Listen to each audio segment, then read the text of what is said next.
전 아무것도 안 하는 게 여태까지 제일 결과가 안 좋았어요. 안녕하세요, 얼음공장입니다. 지금 한일 무역 갈등 이거 난리죠. TV도 연신 이제 보도하고 있는데요. 한국이 이제 백색 국가에서 빠졌다 그러죠. 미국은 중국이랑 아직도 무역 전쟁 하고요. 트럼프 국방비 달라 그러고, 북한은 또 미사일 쏘고, 복잡하죠. 지금 어떤 분들은 제2 외환위기, IMF 온다고 상담 와서 말씀하시고 되게 불안해하세요. 심지어 매수하신 다음에 잔금 쳐야 되냐고 물어보는 분도 계셨어요. 근데 제가 답답한 건요. 사실 이제 투자하려고 집 되게 여러 개 사놓으신 분들은요. 지금 이거 불안해하지 않으시거든요. 근데 오히려 지금 무주택이어서 집을 꼭 사셔야 되는 분들이 불안해하세요. 아무래도 경험이 좀 없어서 그렇겠죠. 제가 여기에다가 한국 경제 앞으로 무조건 좋을 거니까 불안해하지 마셔라. 다 괜찮다라고 말씀 못 드려요. 그런데 한 세 가지 정도만 요약해서 말씀드리고 싶어요. 이 세 가지를 들어보시고요. 결정하시는데 좀 도움이 되셨으면 좋겠어요. 일단 첫 번째로요.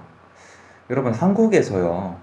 그나마 사람들이 인정하는 경제 감각이 좋은 분들이 어디에 있을까요? 강남에 있겠죠. 인정할 거 인정해야죠. 그런데 그분들은 지금 집을 사요. 그분들 대외 여건 다 알아요. 그런데 집을 사세요. 그럼 가서 만나보잖아요.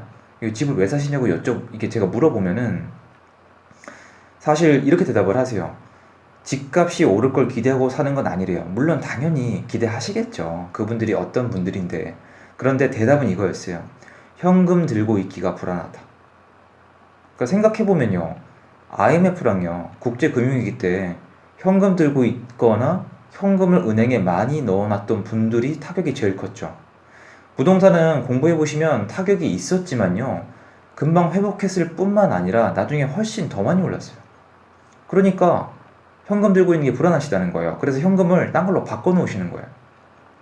여러분, 지금 부자들은요. 우리랑 생각이랑 행동이 달라요. 그러니까 생각이랑 행동이 달라서 부자인 거잖아요.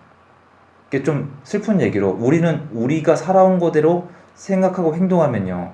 지금 계속 이대로일 수밖에 없는 거거든요. 변화를 원하는 거잖아요. 그러면 한번 좀 그분들의 생각, 행동에 대해서 공부해보고 따라해보는 것도 좋지 않아요?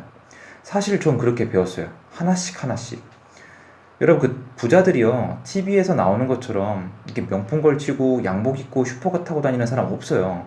전 없었어요. 그분들 겉으로 보면요. 그냥 동네 아줌마 아저씨예요.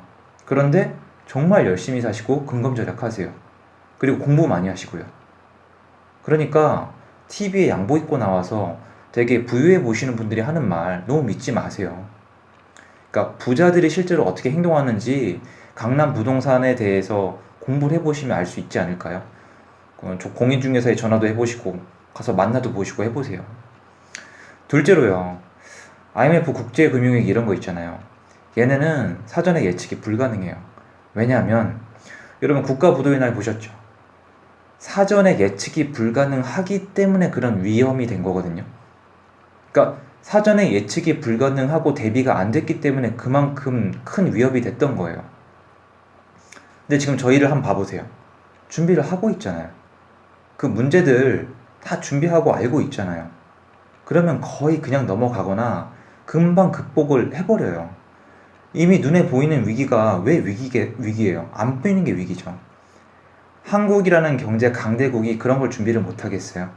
그러니까 제가 말하고 싶은 건 제2 외환위기를 논하기에는 정보가 너무 많다는 거예요. 그러니까 여러분 예를 들어 볼게요. 사전에 아무런 정보가 없는 블라인드 쪽지 시험이 있어요. 근데 얘가 그 시험량이 10이에요.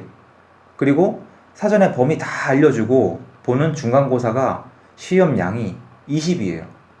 어느 게 더 어려우세요? 어느 게 더 우리 공부의 위협일까요? 양이 절반이지만 모르는 게 훨씬 더 큰 위협이죠. 그러니까 예전이랑 지금 달라요. 모르질 않잖아요. 그리고 이제 마지막으로 세 번째죠. 이건 이제 절대 잊으시면 안 되는 부분이에요. 여러분, IMF랑 국제금융위기 왔었죠. 그런데 지금 강남 아파트가 결국 20억이 넘어요. 30억도 넘었죠. 다 지나갔어요. 다 극복했어요. 결과론적이란 거 알아요. 그런데 그 과정은 피땀 눈물이죠. 다시는 오면 안 되겠죠. 그건 저도 그렇게 생각을 해요. 그런데 그 위기를 다 겪고 아직도 생존한 강남 부자들이 지금 현금을 부동산으로 녹이고 있어요.